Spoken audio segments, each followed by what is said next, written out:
All Okay, right, gentlemen. Good so, morning. Good morning. all right, Rodney, my man. I was just telling Cy, Rodney, how I met you, and you were one of the first brothers I did meet when I came to Los Angeles. That's right. That was when we were doing EB5 with the CEO Chinese Society That's at it. 1010 Wilshire Yeah, at the USA Regional Center, yes. bringing all that Chinese money in there that they stole to build those high-rise buildings. Um, And at the time, I was actually invited up there by the Department of Commerce, U.S. Department of Commerce, looking at how way back then we were going to start this initiative of doing business with Africa. And since then, I practically moved to Africa during the pandemic, and I went all the way up to Tanzania and registered my office, registered my business, opened an office. So ever since then, I've been traveling back and forth to Dar es Salaam, Tanzania, and Kenya ever since then. So I'm only back here now because of the floods that's going on in the rainy season. Yes. Um, but I had to pull on out of there, 6 weeks ago, and come on back to the States because it wouldn't stop raining. It wouldn't stop. It Okay. wouldn't, it would, so, Well, that's so, interesting, man. You so, made a lot um, happen since we met. oh man, God is good, brother. God is awesome. Let me tell you, it's a beautiful thing when I'm in the motherland. And it took me some time to really kind of settle in and understand how business is done there and and look at what they call corruption. So, when the white boys up there doing business, it's business. But when we start doing business with each other, black on black business, It's it's corruption. corruption, Okay. because they set policies and standards and that sort of thing to where if you don't go through them, then it's corrupt. Hmm. But this is the reason why you're seeing the revolution. There was a real live, lovely revolution going on right now in Africa, and I love to see it. Burkina Faso, Mali, Niger, now Senegal. Everybody's kicking out all the colonizers, and a lot of them are actually walking away from businesses on their own. So the Yeah. diaspora is wide open for us Yeah, to I've go over noticed there that right trend now. myself. Indeed, I've noticed that trend myself. I think it's a You great know, thing.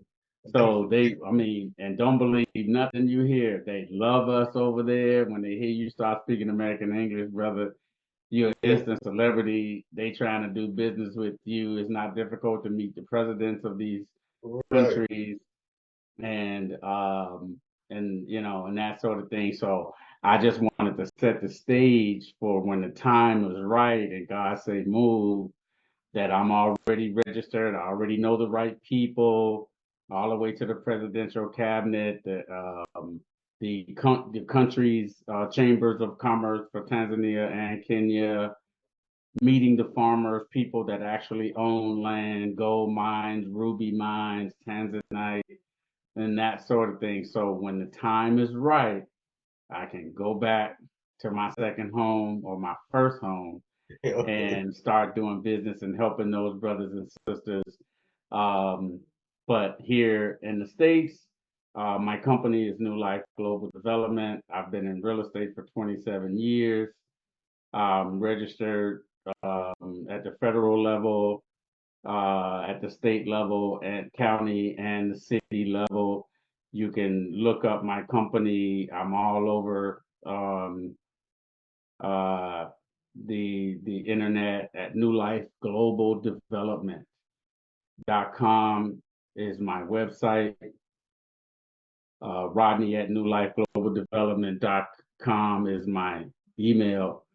I also I'm a social enterprise, so I have a nonprofit that's attached as well, 501c3, that's 6 years old. It's called Project New Life. I've been providing affordable housing food, furniture, and wraparound resources for the homeless and senior citizens And that's your for the connection to the last mayor, 18 Rodney. years. Yes, That's sir. that's that's how you connect with the mayor of Los Angeles because Correct. of the homeless issue. Correct. During the pandemic, our company was instrumental in putting the first 300 hotel rooms up for Operation Room Key to get the senior citizens isolated away from the pandemic. We still have 1,100 people that are still scattered in hotels throughout Los Angeles County. Um, so that was our communication with Gavin Newsom's office. Started with the county, but then everybody in the county had to go to Sacramento. So Gavin Newsom's office was communicating with me. Ever since then, I've been sort of this guy, this connection to mayors of different cities. So I work out just about 2 or 3 times a week with Mayor Butts of Inglewood. I'm on the committee with the deputy mayor of Los Angeles, with Mayor Karen Bass, on the homelessness and housing solution um, for the mayor of Los Angeles. Um, and I have 2 or 3 developers that I work with. I do acquisitions and entitlements of real estate for different developers, or people come to me with money that they have, they want to invest in affordable housing. So I find um, that would benefit the um, the African American community, and I help with the acquisition and then the entitlement and getting it permit ready, RTI, ready to issue permits. And then I step away while they're building these 3 to 5 story buildings. The largest we've done is 128 units for this group called Haroni Investment. We have 96 units under construction right now, and another 1,100 units in the pipeline right now. I don't own any of that real estate. I'm just the acquisitions and entitlement consultant, but I'm putting myself in a position to be able to now start developing on our own, for us, by us. So Okay. that's sort of, I'm born and raised in Chicago, been out here since 95. I started out in engineering, electrical engineering and environmental controls. I ended that in 2003 at UCLA, and then started my own real estate asset management company. Well, So that's that's my great stuff story. to And hear, Rodney. That's great stuff. I wanted you to meet Cy. I actually met Cy through one of my clients whose business I coach him on running. And Cy has a very unique business, especially for a Black man. And so I wanted you to meet Cy so that Cy could tell you, not me. Let's let Cy tell you about his business and what it's doing. yes, sir. Yeah, sure. Thanks for telling me about what you're doing, Rodney. It sounds exciting, very, very impressive, um, what you're working on, and sounds like it's also good for some people who really need some support and some relief too. So I commend you for doing that. So my business is called Value Innovation Technologies, and we build customized digital marketplaces. And maybe what I'll do is just show you what one of them looks like. But we think about it kind of like Amazon, but it's the opposite of Amazon, where Amazon is kind of one marketplace where you can buy a whole lot of things, and it's sort of one place for everybody to go. What we do is we build these marketplaces on a really customized basis. So we'll go to a city, like in this case, Los Angeles, and say to them, why don't you let us build you a shopping site where all the businesses in the shopping site are local to the Los Angeles area. And instead of when you need to buy some supplies, which are often the types of products that might be in this marketplace. If you're not going to buy it from a vendor you have a contract with, instead of going to a place like Amazon, why don't you come here and buy it from local businesses to bolster your local economy? And usually the non-contract spend for local municipalities is a lot of money. Often it can be more than the contract spend. That's true here in the state of North Carolina. The state spends more money off contract than they do on contract. So what we want to do is use this tool as a way to drive spend to local businesses. And we want to get cities, counties, states, large metropolitan areas to subscribe to our platform so that we can load it up with the businesses in their area that they want to buy from. That's really what we're trying to do. And maybe if I can share my screen here for a second. You can share it.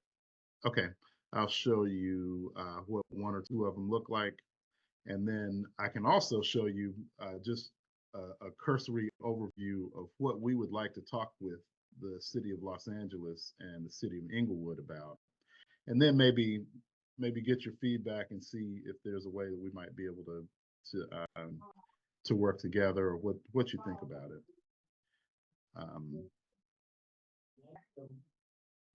My screen here. Can you see where it says e-local marketplace? Welcome to Yeah. local marketplace. Yes. All right. So this marketplace is one that we built in your hometown, Rodney, in Chicago. We actually started in Evanston. Yeah, we used to actually live in Evanston as well. Yeah. So we went there and we talked with the city of Evanston, with some of the surrounding businesses, to say, we know all of you have the same goal of trying to buy from local businesses and minority and women-owned businesses. Let us create a marketplace. And this is really the first one that we built. So I'm going to log in here as a user, as an administrator.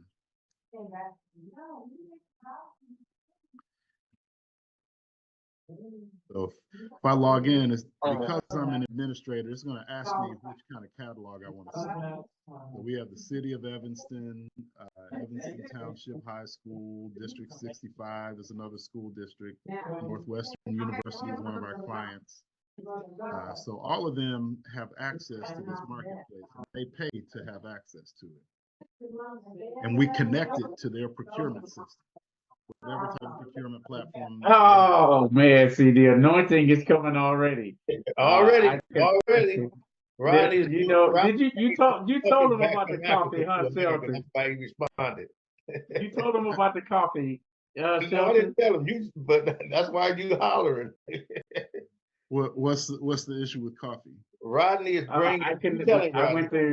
I just came back from Nairobi and I connected with one of the largest coffee farmers in Kenya, and they're actually packing a 20-foot container with 20,000 pounds of green coffee beans right now to sell to roasters. Oh, good. Yeah. Well, coffee has done pretty well in some of our marketplaces. You know, it's one of those products that consumers and businesses buy. Right. And it's also one of those products that small businesses can compete in effectively. Yeah, I'm gonna end up white labeling some of that coffee after it's roasted. Yeah. So here, this company, Brew Point Coffee, is a local Chicago coffee company. We have a little section here where we highlight local vendors. There's a local hardware store that's part of this marketplace that we're highlighting here, and this is a local corner store that sells sandwiches, and they do catering for Northwestern University and some of the other businesses in the area. So there's a place to kind of highlight these companies. This marketplace has probably about 15 companies in it right now. So it's not huge, but we have a number of local businesses in there. It's branded for the city of Evanston, so when their employees go in, they know it's something that's sanctioned by the city manager. I can go in, I can create a favorites list of my own. Here, maybe if I have items I buy often, I can click there so I don't have to search. Or if I know the product number, sometimes administrative assistants buy the same things over and over again, and they can just enter the product number and not have to search. We have a help center here where you can get a guide on how to use the site or how to do a return or frequently asked questions type information. And you can even run some reports here, ad hoc reports. Like if I wanted to see what did I spend over the last date range, I could key that in and it would generate a report for me. Okay. And really what we're doing for the cities is we're helping them to manage their unmanaged spend. When people work for a company or a city and they are using a credit card to buy non-contract items online, it's like the Wild West. You really can't control it if you're the head of procurement. But if we send them to a marketplace like this, we capture 125 points of data on every order, and we can give them this really detailed report, way more detailed than they get from their credit card company, to help them to manage their spend and to help them to take credit for buying from local companies and minority and women-owned businesses. Okay. Because otherwise, it would be hard for them to know they even did it. Or it Right. was also hard to find the small businesses. Because, you know, Gary, you said earlier that only 5% of small businesses generate over $1 million a year in revenue. Another fact about small businesses is only 64%, I think was the last stat I saw from the SBA. Only 64% of small businesses even have a website. Much fewer of them have some kind of functioning e-commerce platform. And what we're doing is bridging that technology gap. To be a seller in this marketplace, you don't have to have any kind of tech expertise. If you can just put your products on a spreadsheet, we can put them into a marketplace like this, so they show up. So they show up looking like really, really high quality items here. And as you can see, many of these products are supplied by minority-owned businesses. We create these icons here. I can search, like if I want some paper, there are 202 different kinds of paper items in here.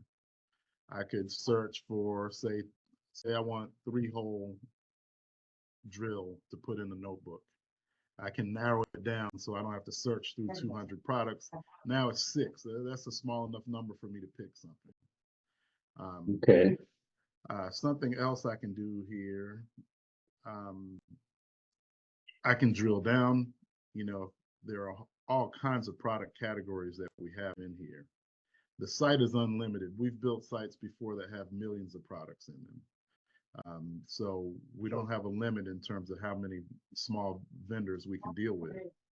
And in a place like Los Angeles, this seems like a great tool for the city to use to drive spend locally. No doubt about it. Yeah. So when we expand on something like this in a city like Los Angeles, and we create a collaboration where we're telling the businesses that get involved that, hey, look, we have a very significant homeless problem in the city of Los Angeles. And the best way for us to begin solving it is for us to come together so that no one entity has to do so much heavy lifting. If we structure this in a way where it also, as these businesses increase their revenue in their dealings with the city, they contribute to the homelessness problem. We could raise money for the mayor, Rodney. Oh yeah, absolutely. Absolutely. And everyone's going to help.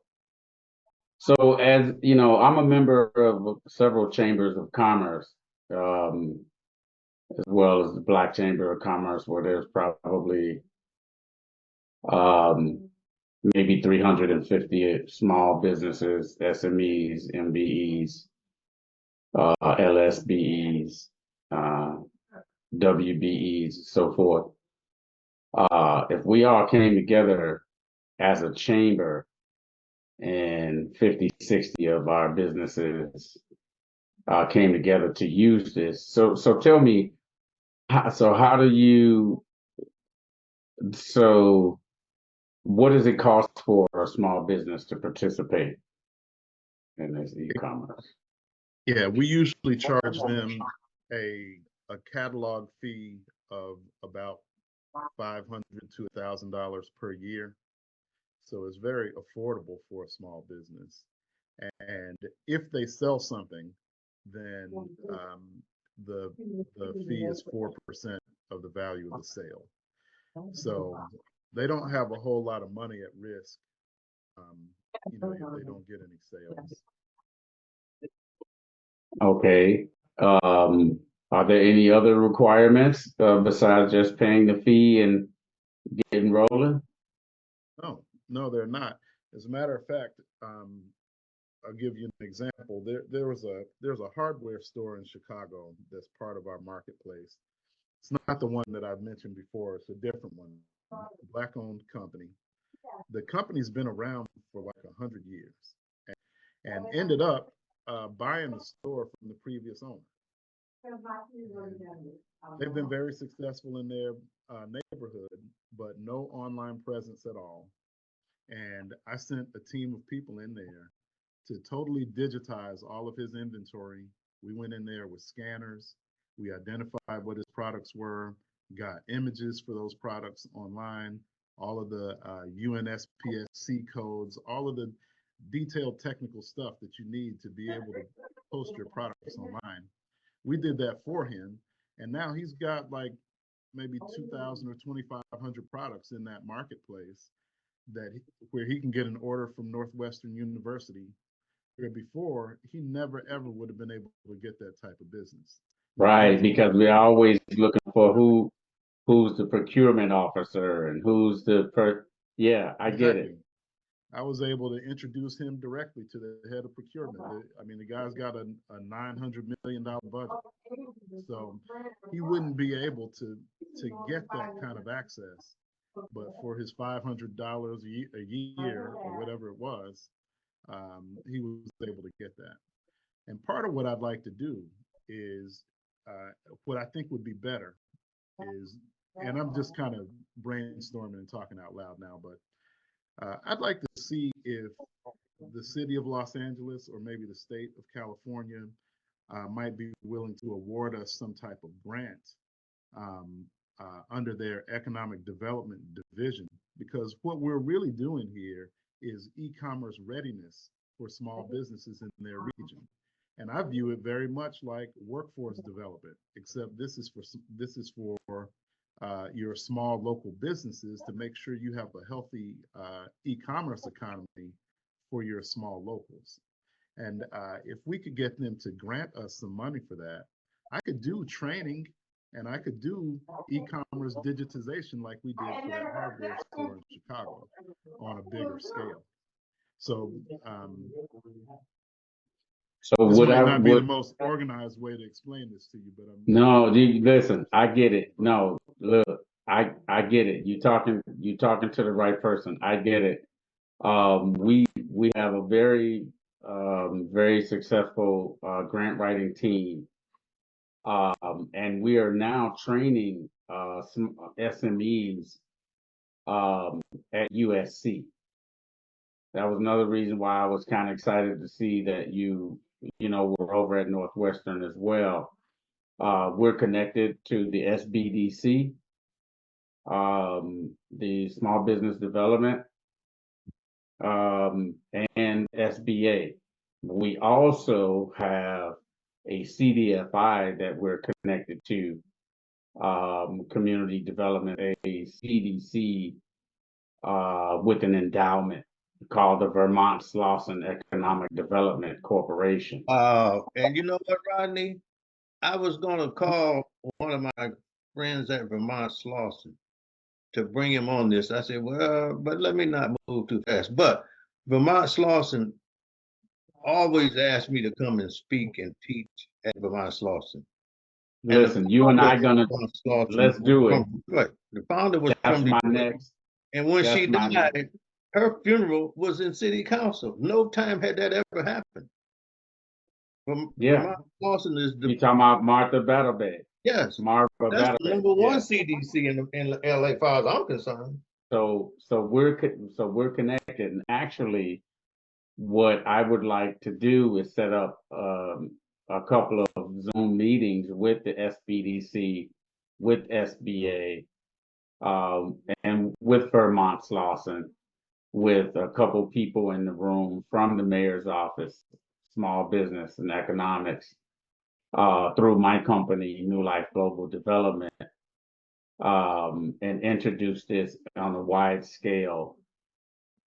We're right now making big pushes for minority business enterprises and entities in the state, and this is perfect timing. I'll just say to you right now, I'm in. So Good. put New Great. Life Global Development, put New Life Global Development Corporation on the board. Go to my website at newlifeglobaldevelopment.com. And I want to put this coffee product, and there are some Africans that want to send products from Africa for me to market for them, to support them, because I'm opening up medical clinics throughout the country of Tanzania, which is a medical center connected to wellness, holistic, instead of just most of them are connected to pharmacies where they are dumping all of these the worst drugs that are banned all over the world. You find them all over Africa, so they're like sitting ducks.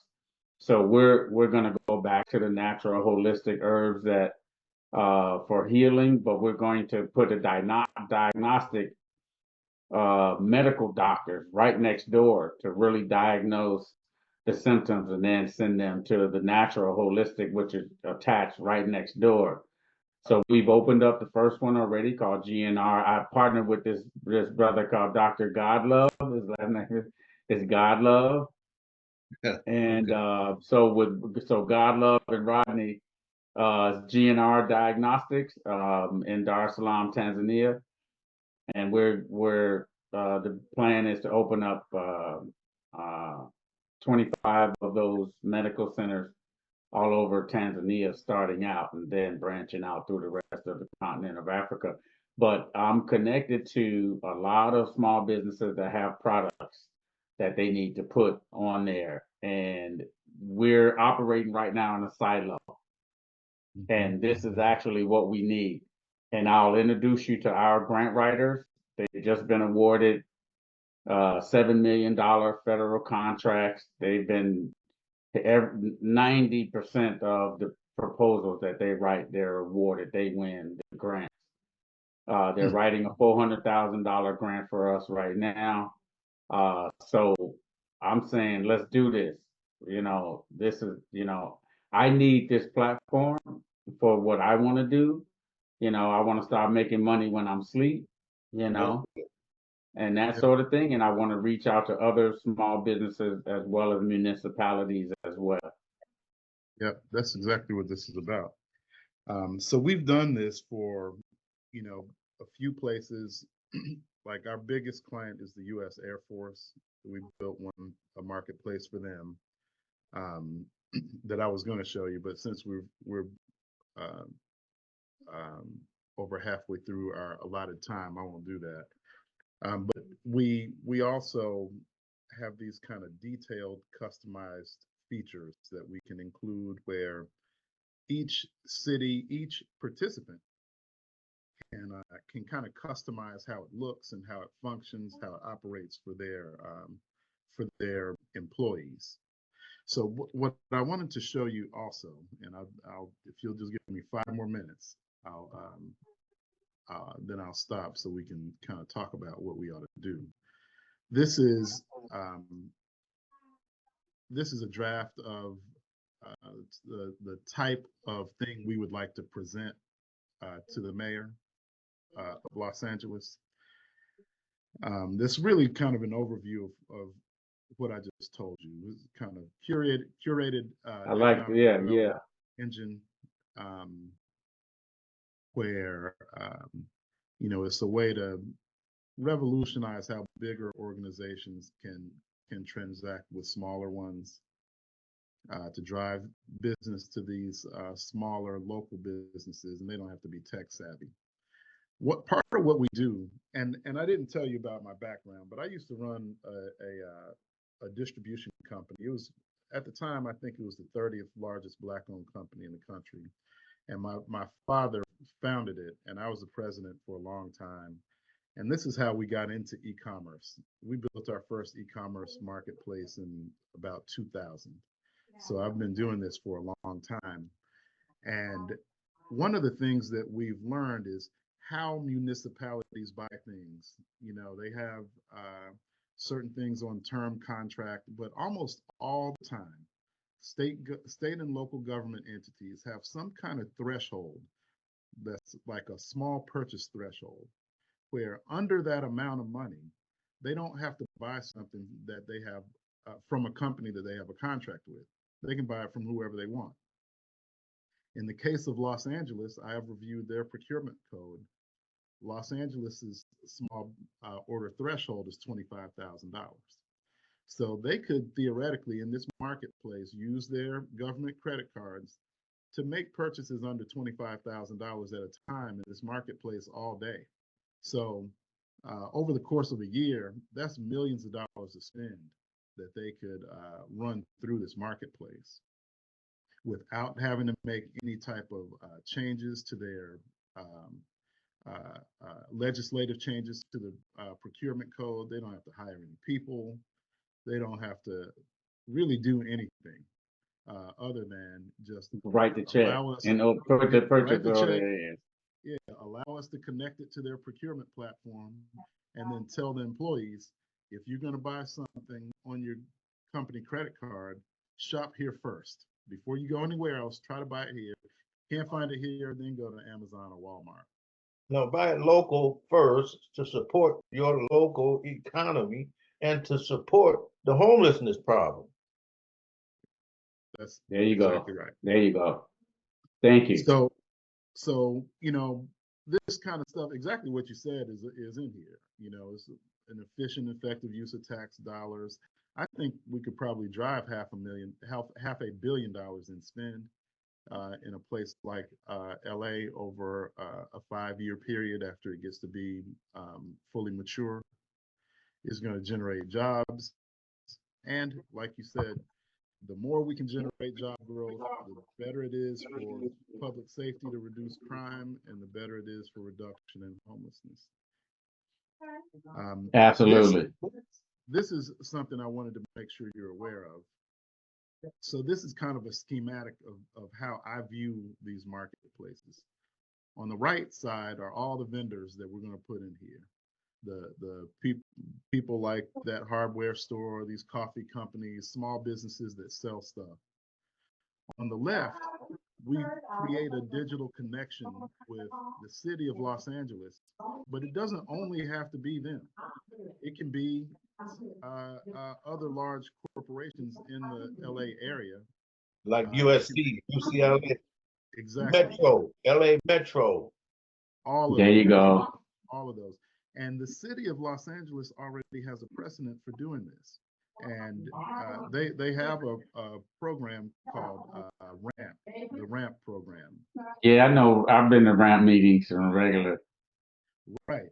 But the RAMP program, what people are going to get this confused. They're going to say, well, isn't this just like the RAMP program? And we're going to say, no, the RAMP program is for contract spend, but this program is for non-contract spend.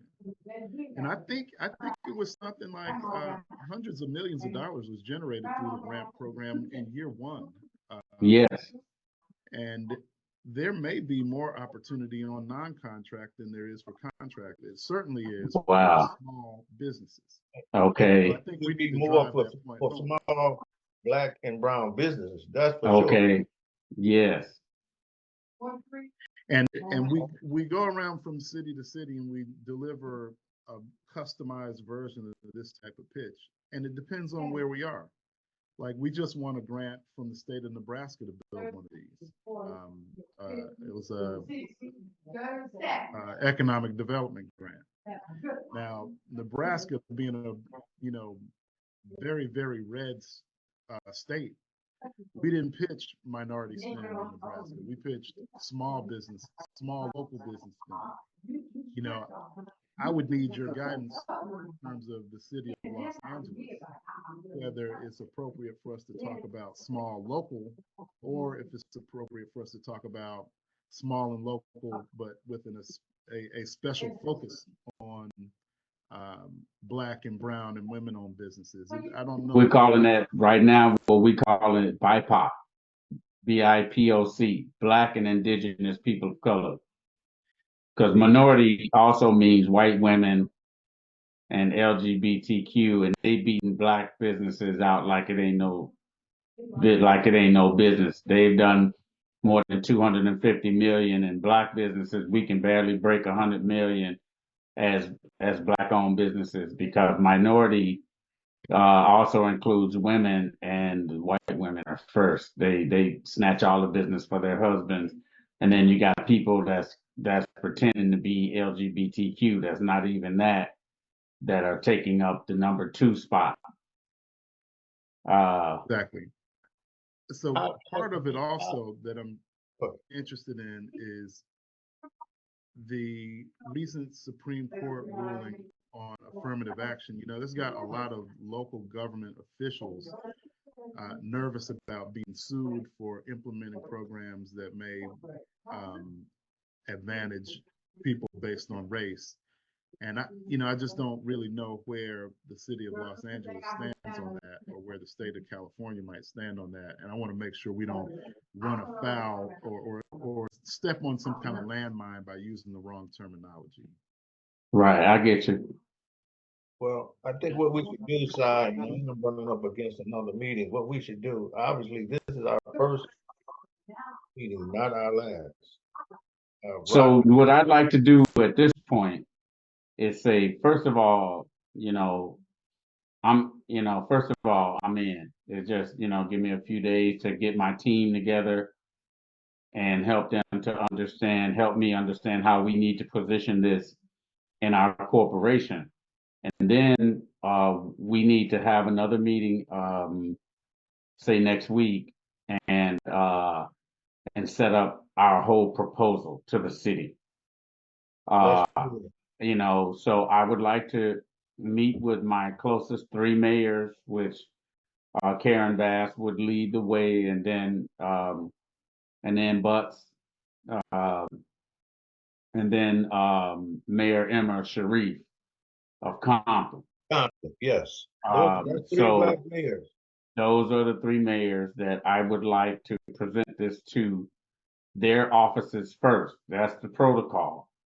And then everything comes down to the SBDC, to the SBA, to SCORE, and each one of them need to have their own webinar, okay, for this opportunity, because this is the perfect time. We're looking for ways to come together as businesses of color in the small business sector. Like you say, 80% of these businesses, they're not set up to actually, procure these government contracts. And right now, SC just gave our grant writing team the capacity building grant to actually build a system to get these small businesses papered up, because that's the issue, so right now, and Kimberly Rove is our lead executive and professor at USC, and she's going to love this. She just wrote the book called Capacity. So let's get ourselves together. Yeah. I'll bring you into each of these cities through the mayor's office, and let's do us. I mean, we can invite other people, of course, because we don't want to, but we want to lead the way for us, by us, but then also make it welcoming to other businesses as well. Got you. Rodney, I have my note taker has recorded this. I will send it to you so that you can see it again. You can show it to your team members so that they can see what you've just seen, and then we can meet again. And Let's do it.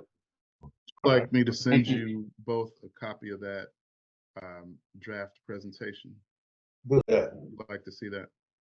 Thank you, gentlemen, and thank you all the hard work you're doing, Brother Kennedy, for for helping our people get ready for this next phase of business, because they're about to give undocumented immigrants the right to vote in this country, and that's going to spread us so thin that the economic developments is not going to even make sense for them to talk about where Black money is going, because you're not going to be able to find us once Latinos and other immigrants are given the right to vote on who our city aldermen and our city council members are.